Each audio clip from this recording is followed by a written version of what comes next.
The road. My high school love Tanya had broken my heart a little over 3 years ago. I had imagined myself spending the rest of my life with this girl. We planned our futures for the whole summer following graduation. When autumn arrived, she left for college. She was determined to become a teacher, and I was confident she would be an excellent one. With heavy hearts, we bid each other farewell, eager for her to return for Christmas break. Photography piqued my curiosity. As the school photographer, I was in charge of taking images for the yearbook and newspaper. A leading newspaper in the area took note of my work and extended an invitation for me to join their photography crew after I graduated.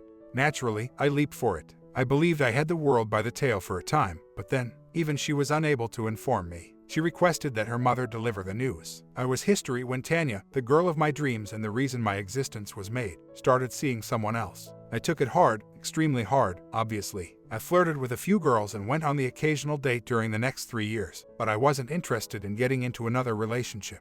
Debbie was one of the girls I flirted with. She worked as a server at Dunn's Inn, a little eatery near my flat. Debbie was an adorable little creature with blue eyes and blonde hair. Her flawless body was evident even in the ill-fitting green uniforms worn by the waitresses. In addition to her attractive appearance, Debbie was usually cheerful, affable, and enjoyable to chat to. She also had a fantastic sense of humor. I would frequently go in for coffee after work, and we would spend a few hours cracking crude jokes at each other. Every photographer employed by the newspaper had a swing shift. One day shift and 2 night shifts alternated, with the most recent duty running from 3:30 to 11:30. One evening, I dropped in to spend a little time with my favorite waitress. That was the one I was working at. "Hi, doll," I grinned as I took a seat at the counter. She said, "Hello, handsome," and placed my coffee down in front of me. "Off work for the night?" "Yeah, till 3:30 tomorrow afternoon. That is, unless I'm called out for a fire or anything." "Do you want to alter my body in such a crazy and wild way?" With a seductive smile, I inquired. She said, "I've been thinking about it." I laughed and said, "Yeah, right." She continued, ignoring my doubtful comment. "However, I don't leave until 2. By then, you'll most likely be asleep." We had previously had talks akin to this one. I always knew, of course, that she was joking. In addition to her constant, dazzling smile that lit up the entire room, she also had this adorable little intonation in her voice when she flirted. I realized that none of those 2 characteristics was there when I glanced up at her. I briefly questioned whether she was serious. Then the real world arrived. "Nope," I told myself. "Not only have we never gone on a date, but I've never even bought her a cup of coffee." Furthermore, a person with Debbie's appearance might date any man they desired. I felt silly inside for even giving her the slightest chance of believing me. Well, what?" Maintaining her ruse, she asked, "Will you be asleep by then?" I carried on complying. "My dear, I will be waiting with a bottle of wine, 2 glasses, and a very dirty mind." I laughed. "You live at Kennedy Park Apartments, right?" "Yes," I replied. She placed her pen and a napkin on the counter and said, "This way. Write down your building and apartment number." This was beginning to sound far too real to be a joke between us. I complied with her request and returned the napkin to her. She informed me she would be there at around 20 after 2, but it would take her a few minutes to close out after work. She grinned. I was pretty sure she wasn't being serious. She had to be playing a new game of some sort. I assumed she would eventually admit it and ask me if I actually believed I would get laid, while laughing heartily. Unfortunately, we didn't have much time to continue our conversation that evening because the venue was so full. After drinking coffee for approximately an hour, I got in the car and headed home. I managed to get to my parking lot somehow, but I couldn't recall the journey. Debbie's seductive idea had consumed my entire thought process. I took a few minutes to sit in my car and went over the entire conversation again from the beginning. I reminded myself, I know for damn sure that she was playing with me. I will never, ever allow myself to think that she was sincere and stay up till 3 in the morning only to be let down when she doesn't show up. That would be foolish and naive. Of course, there is always that voice that comes from deep inside, the voice of hope, for a 21-year-old, healthy, hormonal man. Yes, but what if she was sincere? Even though I knew I was being foolish, my thoughts saw that stunning woman standing in my living room and my heart began to race with excitement. Reliving the conversation in my head, I recalled that I had promised to meet her with a bottle of wine. There were 5 minutes to 1 on my watch. I had time left. A nearby booze store was open till 2 in the afternoon. But protection was a different story. It was a good 20 minutes journey to the closest pharmacy that opened late. In addition to the time it takes to get to the liquor store, it works out to 20 minutes there and 20 minutes back. I also needed time to clean the place and take a shower. Oh no, I had to leave. As I turned on the automobile, I couldn't shake the unsettling feeling in the pit of my stomach. As I made my way to grab the wine, I couldn't help but think that later tonight I was going to feel like an idiot. It was almost 2 by the time I returned to the flat. I hurriedly threw my clothes on the closet floor, popped the white wine bottle into the freezer, and dashed into the shower. I don't even think I waited for the water to warm up completely that night, even though I usually enjoy taking long, steaming hot showers. In 5 minutes, I was in and out. I quickly went to my closet to select a decent shirt and pair of slacks after giving my hair a thorough towel dry and combing it into place. I checked the time on my watch, 2:15. I strolled through the mist like I had seen in a movie once, and I sprayed a cloud of my favorite cologne in the air. I hurried to the living area and made some necessary adjustments there. To be sure I hadn't left anything embarrassing lying about, I quickly gave the area one more glance. I looked at my watch again and saw that it was 22 minutes to go. I pulled the wine out of the freezer and grabbed 2 glasses from the cabinet, ready for her knock at any moment. In order to prevent the bottle from leaving rings on my coffee table, I removed the cork and placed a tiny rubber placemat underneath it. I sat on the couch and waited, letting out a slight sigh after taking a big breath. I checked 2:25 again. Nothing was moving, not even the sound of the ticking clock, which made me feel as though my heart was beating. That's when the small voice in my head began to laugh at me again, the voice of reason. That laughed, "What a dope. How are you so ignorant? Was it truly your expectation that Debbie would simply drop over and take a nap on your bed? She's probably laughing her head off at you right now, screwing her rich, attractive lover." There was a soft knock on my door at that moment. "Am I late?" She was standing there grinning brightly. The evening breeze caused her golden blonde hair to gently flutter. Her eyes reflected the outdoor lights like sunlight dancing over the Caribbean's azure blue waves. I tried to sound dapper and sophisticated when I said, "That's okay, without you, I was not going to begin. Come on in." As she crossed the doorway, I held out my hand and she accepted it. I led her to the couch while holding on to her. We only released each other once she was seated. "I never considered asking what kind of wine you preferred," I said, pointing to the bottle of Liebfraumilch. "I hope this is okay." Her quick gaze gave me the idea that the wine wasn't all that significant. I was pouring each of us a glass when I got a horrible feeling that Debbie would leap up and say, "April Fools." It was June, not April, I realized after pausing to think for a moment. Debbie put her wine down on the table after taking a small sip.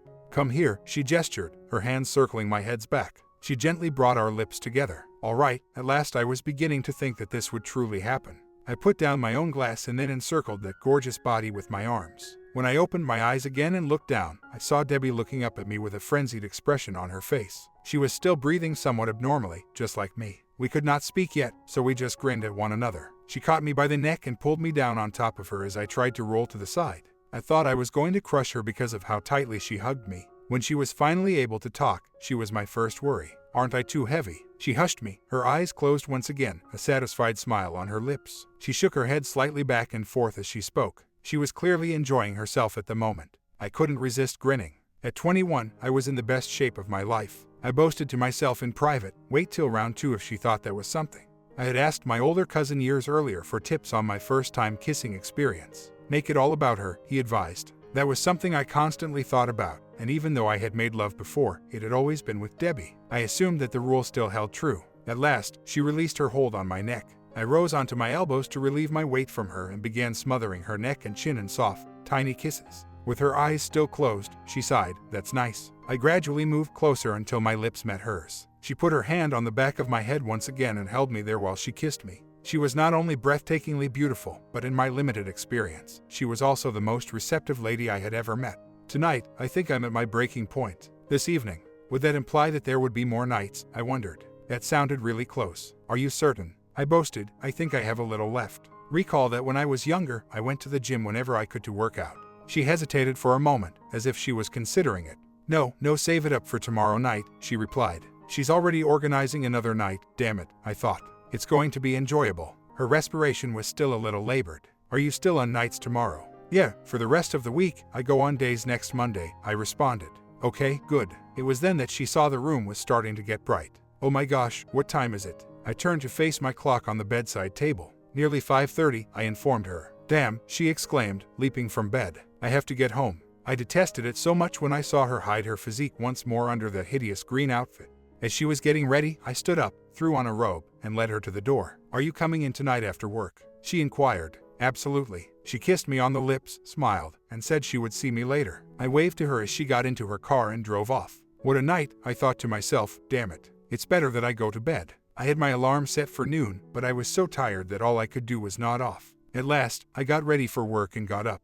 Although Dunn's was a well-liked spot, I was itching to tell a few other photographers about my completely rapturous night. While they were working, a few of the guys came in for lunch or dinner. I kept things to myself so as not to upset Debbie. When I sat down in Deb's area that night, I was greeted with a big smile. She said, "Hello, handsome," and offered me a cup of coffee. "Hi, gorgeous," I responded, grinning even wider than she did in return. Our typical cheeky banter took a more personal turn that evening. As she refilled my cup, she inquired, "So how's Brent Jr. tonight? You think he'll be ready for a repeat performance in another couple of hours?" Let's just say that it would be embarrassing for me to stand up right now," I replied. She turned to face him and wiggled her tiny butt. "Oh, sounds good to me," she remarked. It turned out that night was exactly the same as the previous one. I didn't see her over the weekend because I wasn't around much. The next week I had some off days. I went to get coffee with her on Monday night at 9 o'clock because she was still working nights. She informed me she was off on Wednesday. I asked her out to supper because I wanted to be kind to her. After all, she'd given me two of the most thrilling evenings of my life, and I hadn't spent a dime on her till now, save for a $2 tip for a 50-cent cup of coffee. I had planned to book a reservation at a fancy restaurant, but she insisted on ordering pizza delivery instead. As a result, she arrived at around 7, and we spent a lot of time together over pizza, wine, and bonding. I worked the early night shift the next week. I had 3 more nights of pure joy because I didn't have to report to work until 2:30 in the afternoon. This continued for several months. Then Debbie gave our playing a new twist one evening. I responded to her delicate knock a little after 2, as I usually do. She kissed me on the lips as she entered. I saw something in her hand, but I was unable to identify it. She seemed a little nervous, too, I observed. "What you got?" I said, watching her settle upon the couch. You got anything to drink?" I'd learned to always carry a bottle of white wine. I said, "Yeah, of course," and turned to go to the kitchen. I took a seat beside her and poured a little for the two of us, giving her a glass. I had never had a close-up look at what she had before. It was 4 long scarves made of silk for women. I grinned and replied, "Okay, I give. What do we do with the scarves?" Before responding, she took a sip of wine. We thoroughly enjoyed ourselves. I struggled a little to untie the knots. They were much tighter than I had tied them after she was done tugging and twisting. Debbie made a beeline for the restroom as soon as I untied the last one. We sat on the side of the bed together when she returned. With a delicate touch, Debbie placed her palm on my chin and planted a kiss on me. Her smile trailed off as she asked, "So, what did you think?" I was unsure about whether or not to be honest. Now that it was finished, I had some time to reflect on what we had just accomplished. Although I didn't really want to, I knew Debbie wasn't that into it, and I also didn't want to lose her. Sincerity, in my opinion, is the best policy. It was undoubtedly different. It's a little odd. It's thrilling to know that someone believes in you enough to allow them restrain you in such a way that you become completely defenseless. However, there's also that almost barbaric predatory urge that says, "You are prey, and I have you just where I want you." The last thing I wanted to do was betray that trust in any way. Oh God, that sounds so exciting. It is, but I also miss the conversation at the same time. I long for your touch. When you come, I miss your fingers biting into my back. Your kisses are missed. I was unable to read the look on her face. It didn't appear disheartening. I appeared more like astonishment. Another kiss from her. "You're a really nice guy, you know that." All I could do was smile. "All right, how are things going?" We retain the bondage for occasional purposes. "You got it," I smiled to confirm. "Now, my turn, lay down." I gave her a look. "You want to bind me down, what?" "I'm not." "No, that's not what I thought you'd like." "No, just have a seat." To wrap things off, I'm going to give you one more one. She did, too. I only tied her up once more throughout the ensuing few months. For both of us, it was equally as intense as the first time. I made 3 separate offers to take her out again during that time. Every time, she rejected me completely, but in bed, she never let me down. Up until, the weather outside was getting chilly. The leaves were changing hues. Winter was coming, and no genius could have predicted it. Winter was something I detested. Driving from one assignment to another was a major part of my profession as a news photographer. It was frequently difficult enough to stay on schedule without having to worry about slippery, snow-covered roads. It was slightly after 13:30, the time I usually made my pre-bonding coffee break since I was back working the late-night shift. "Hi, handsome." "Hello, lovely. When will I be able to take you out to dinner?" There was a slight sigh when I heard her make my coffee. "What makes you want to go out every day? Would you prefer that we simply spend our time as we have been?" She took a quick glance around to make sure nobody was nearby. "Most men would die for what you've got, no strings attached bonding." I assure you that I'm not whining. "I'm not sure." Simply said, "It seems right that I treat you to a wonderful meal at a classy establishment or something." She was still standing with the coffee pot in front of me. She smiled, that smile I'd come to love. "If you understand what I mean, all you have to do is hold up your half of the agreement.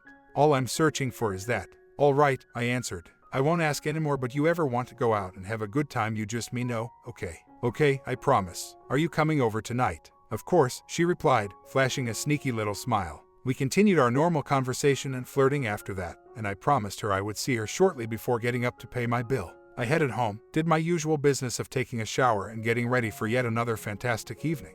20:30 rolled around. Then 3 arrived with Debbie still absent. She didn't seem angry at all during the restaurant, so I started to worry if I had gotten her upset. Then I became concerned that she'd been in an accident. Finally, around 4 o'clock, I went to bed. I couldn't stop thinking about Debbie the following day. Since she had never before stood me up, I began to wonder more about the likelihood that she was involved in an accident or was having automobile problems. I had hoped to catch a break during the night to drop over and check on her, but I was out of luck. I was unable to arrive earlier than usual. Debbie was cleaning the counter as I entered. She looked up at me, and she seemed good, save maybe a slight bashful expression. I approached her and took a seat in front of her. "Hi, gorgeous," she said. "Hi, handsome," but her usual enthusiasm was a little lacking. "How did you fare last night? Are you all right?" "Yes, I apologize. There was an unexpected event. I didn't get a chance to try and give you a call. Are you upset with me?" I was not so much angry as pleased that she was all right. "No, I'm not mad." "Good. Are we on for tonight then?" "Of course." Once more, we were quite busy that evening and didn't have much time to chat. I caught her eye as I departed, leaving her tip at 1 o'clock. I winked at her and nodded. As I left, she winked back and grinned. When I arrived home, I felt great. The previous night left me feeling let down, but I was excited for the night that was ahead until it didn't. It was just the same as the night before. Well, I was furious now. I went into Dunn's at my normal hour the next night. I sat down and Debbie could hardly look me in the eye. She quietly filled my coffee. "Okay, Deb, tell me what's happening. You never once confronted me in all these months, and now all of a sudden you skipped 2 nights in a row." She appeared dejected and rather afraid. She inhaled deeply. "I suppose I must inform you. It won't be to your liking," she remarked. "Like what? What's going on?" I'm engaged." That caught me off guard because I had spent the entire day trying to figure out why she would stand me up twice in a row. "Engaged?" I lowered my gaze to her finger. "You're not wearing a ring." "I take it off for work, I know that. I'd rather not take the chance of breaking it or losing it." It caught me completely off guard. She may have been seeing someone else, but I had no idea. I was at a loss for words. Do I have to congratulate her? Ultimately, we never mentioned being exclusive. I posed a question merely to start a conversation. "When did this happen?" The response took me by surprise once more. A while ago. I've been engaged the whole time." I was furious now. You mean the whole time we were together you were engaged to somebody else?" She gave a nod. She heard the tone of my voice, too. "Remain calm. You were, after all, coming out on top in this arrangement. Avoid becoming angry. Why would you act in such a manner?" I refused to hand it over to him. Women don't have sexual relations with the males they intend to wed. It's a game of hard to get.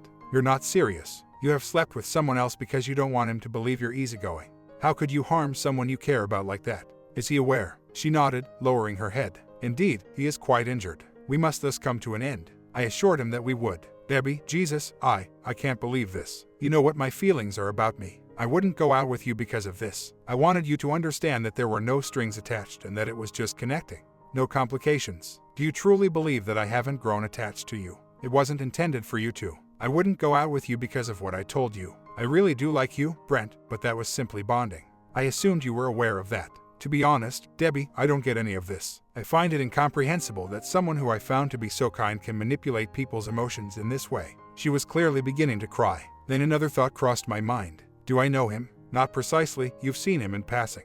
I am aware that you have had several coffee conversations with him." I think she noticed the increasing rage on my face. That was before though. Before we started ...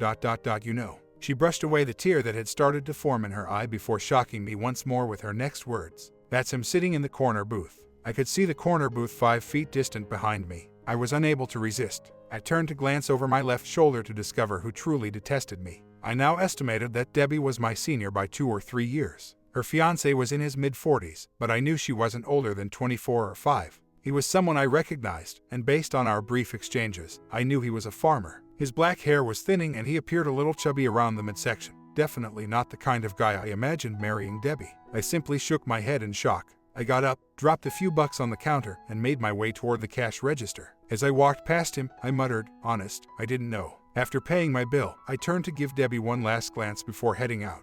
I'm sure her fiancé wasn't blind to the fact that she had tears streaming down her gorgeous face. You can't share the same level of intensity as Debbie and I shared for months on end without falling in love with someone, strings attached or not. I waited to cry until I got home before letting them fall. I simply couldn't fathom how someone so attractive could be so inconsiderate of other people, or how she could be so disrespectful to her fiancé. After that, I didn't go near Dunn's very much, although Debbie was always in my thoughts. Perhaps I had even fallen in love with her, I don't know. She was definitely missed. After a few months, my curiosity increased and my anger decreased. After that, I questioned if the farmer still intended to wed her. When I returned for coffee, there was snow on the ground and the temperature was in the mid-30s. I sat down at the counter and glanced around, but she was nowhere to be seen. A middle-aged, heavily built woman with graying hair came up to me holding a menu. "Just coffee," I replied. She placed the cup in front of me a bit later. "Where's Debbie tonight?" "Debbie? Oh, that's the gal I replaced, I believe. She left a few months back. I assumed she resigned that evening. Who knows if it was because she didn't want to see me ever again or because her husband forced her to quit." Debbie was never seen or heard from again. I don't know what happened to her or if she ever got married. I kept going to different restaurants in the vicinity for a long time in the hopes of running into her, but I was never successful. Even now, I still think about her a lot. I got to know her as a nice, compassionate person who wouldn't hurt a fly throughout the months we spent together. Her betrayal was so unexpected that I couldn't help but wonder about her upbringing. What kind of people were her parents? What kind of values did they instill in her when she was a young child? I'll never be able to answer any of those questions. My comments: if this is a true story, she is one sick young woman. The terms self-centered, selfish, and nervous cysteic don't begin to come close to tagging her. The man may not realize it, but he got off God different lucky.